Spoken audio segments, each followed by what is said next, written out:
Michelle Ferrigno Warren.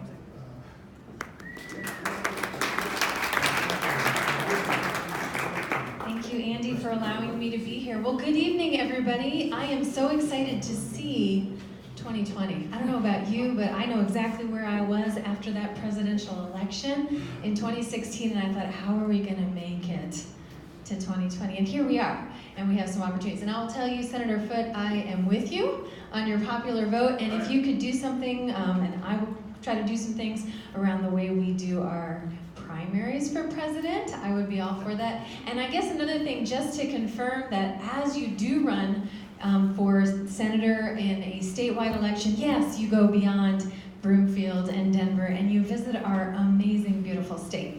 When I jumped into the race 5 months ago, I have been to corners of our state that I've never been, and I don't know how much traveling you've done in Colorado, but you need to do it. We live in an incredible place. I'm Michelle Ferrigno Warren, and I'm running for United States Senate. I am here about 3 months earlier than I was invited, and Andy was so gracious. He said, usually we let people speak for about 20 minutes, they share, they answer questions, and he said, how about April? And I said, well, let's see. The caucus is in March, the ballot ends in March. I would like to come in January, and I will give away some of my time just to get in front of you all. So thank you for accommodating me. I'm gonna work my best not to go over. So I'm going to just use, probably it's like 8 minutes now, but just give you a little bit. One, I want to introduce who I am. I want to tell you a little bit of why I'm running, and then I want to tell you my legislative priorities. And then I just want to assure you that I want to hear what you have to say. I would love to answer questions, but instead of using the time here, I'm just going to stay after, and I'll be happy to answer questions. Also, one of my campaign staff, Becca, is here, and she has a clipboard going around. If you want to stay connected to me and our campaign, I would love to stay connected with you, so please go ahead and fill that out. So here I am, 2020. You're my first campaign event of the year, so I am really excited to be here. Well, first of all, let me tell you a little bit about me. The last 10 years, I have been working with Congress. I'm from Colorado, but I've been working with Congress both as a policy expert and a builder of coalitions on some of the most important issues that are facing our country. One of them is immigration. Let me tell you, I've been busy the last 10 years, but never like I've been busy the last 3 years. Also, mass incarceration and criminal justice reform, and then education equity. Those are the 3 areas that I have the most expertise on policy, and that's what I've not only been helping people like Cory Gardner, but others in our Colorado delegation and around the country to not only understand some of our big issues, but also to build coalitions. Coalition building is so important in Congress because mostly we don't get along that well in Congress. And I'll tell you, it's okay to disagree. That's what Congress was there for. They're supposed to be representing divergent opinion. What we're having right now is people won't even come to the table. I'll talk about that a little bit later.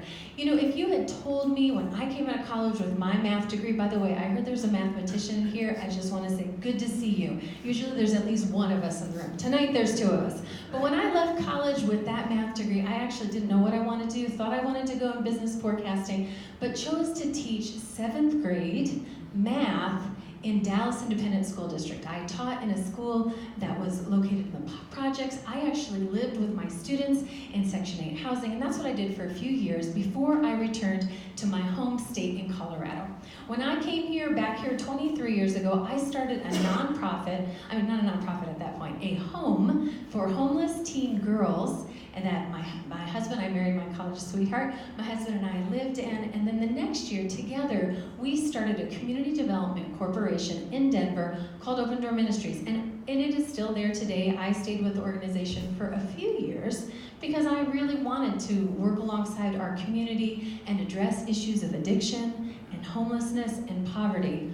But the reason I got restless was because I really understood the social injustice and the need for social justice programming. But I began to basically beat my head against a wall and realize that we are only going to get the justice that we seek when our systems align with it.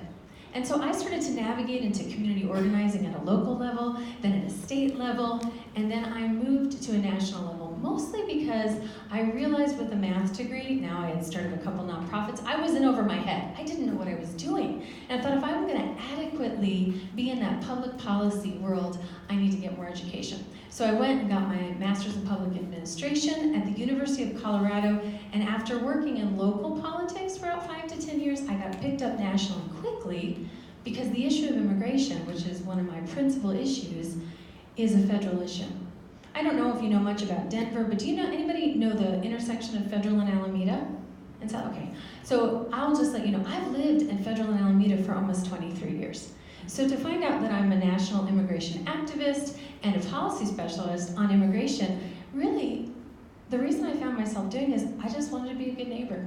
I cared about my neighbors so much that I began to get involved in the very first thing that I learned about, which was in 2002, No on 31. I don't know if we're doing a little bit of a history lesson, but that's when my eyes opened to, you know what? Things are not going to fix themselves. People need other people to join in, and we need to fight for the cities and the states and the country that we want to be a part of. And that leads me to my second thing, which is why I'm running. I love our country, and I love its aspirational values. I don't think we're there yet, but I definitely know after working with a front row seat with Congress is that our democracy is deeply fractured. Now, like I said, Congress was never meant to get along. How in the world were we going to all those 50 divergent states, representative government coming to the table and representing their area? We don't even talk the same across the country, the way we say the words, much less our understanding. And that's really not what's broken. We've always had a beautiful diversity. What I truly believe is broken is that I have watched a breakdown of respect and humanity that people won't even come to the table. They hate the other side so much they won't come to the table. I'm concerned about the 21st century challenges that we have. Of course, immigration and migration. I'm so sick of kicking that can down the road. I just want to fix it. And then when we look at climate, I have 3 kids, 23, 21, and 17. When I talk about our climate concerns, I'm not just looking about the present day reality, but my kids' future and our grandkids' future. And I totally believe science is real, but what makes me the most concerned is how concerned and afraid they are. We need to steward that. We need to have leadership that's going to move into that. And so I really understand that we all will have divergent opinions. We need to ensure that we are electing leaders that have a practice muscle of building bridges and building coalitions with people who do not look like them and who do not think like them. The reality is the neighborhood that I live in, and I've lived in for over 2 decades, is 76% Latino. What I've been doing this whole time in caring for neighbors is building relationships with people who don't look like me and who don't think like me. But together, as we've listened and we've given each other that mutual respect and understanding, we have been building things, like I said, at a local level that propelled me at a national level to work on immigration. And I want to bring those skills to the United States Senate. So the third thing is, in addition to a little bit of my background and why I'm running, because I really want to see our country and that democracy come together and really face the challenges of the 21st century. And I will tell you, I'm a proud Democrat. But I work across the aisle, and I work with Cory Gardner, and I know him when he was in the House. I worked with him in the Senate. I know exactly why he does not deserve his seat, and I want to do everything I can to ensure that he does not keep it. Because it is time, thank you. It is time for Colorado to have true representation. But I will be honest, fellow Democrats, here's the raw truth. We can't go it alone. It's just not going to work. We watch it with Affordable Care Act. Good legislation. And this back and forth. What happens in the back and the forth in the power struggle is people lose out. And like I said, we need people who have a practice muscle of understanding the other side, having a strong conviction of where they are, but building coalitions and bridges to each other. And I want to add that and hope that you will consider that and me for the United States Senate here in Colorado. And then finally, I want to talk to you about my priorities. Immigration is something that's my #1 priority. And there's a couple reasons. One, we cannot continue to perpetuate an American adage that says we want your work, we just don't want you. We have 11.5 million undocumented immigrants in this country, of which over 80% have lived here for over 20 years. That's ridiculous. We need a path to citizenship. I won't get into the weeds. Everyone says, stop getting into the weeds, Michelle. But immigration reform is paramount to me, because if we put a comprehensive immigration reform in tomorrow, $1 trillion to the GDP. There's just facts. The numbers are with us. The morality is with us. We need to get it done. Plus, President Trump and the RNC has already amassed $740 million for his re-election campaign that is going to lead with an anti-immigrant narrative. We need to fight fire with fire. So the second thing is that I really want to transition our energy economy. I think the state legislature has given some really great goals for us, but our state is number 5 in oil and gas production.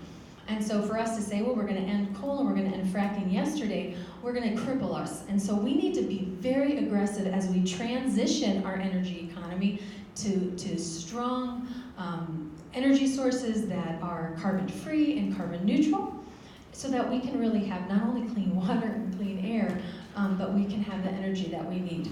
And then the third thing is, I have always been a fierce advocate for equity. Equity is not equality.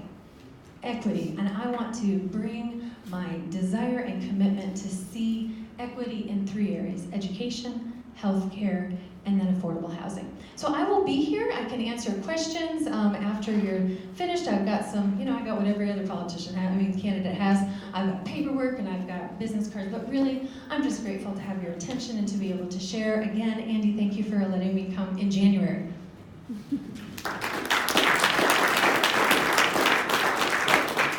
Most welcome.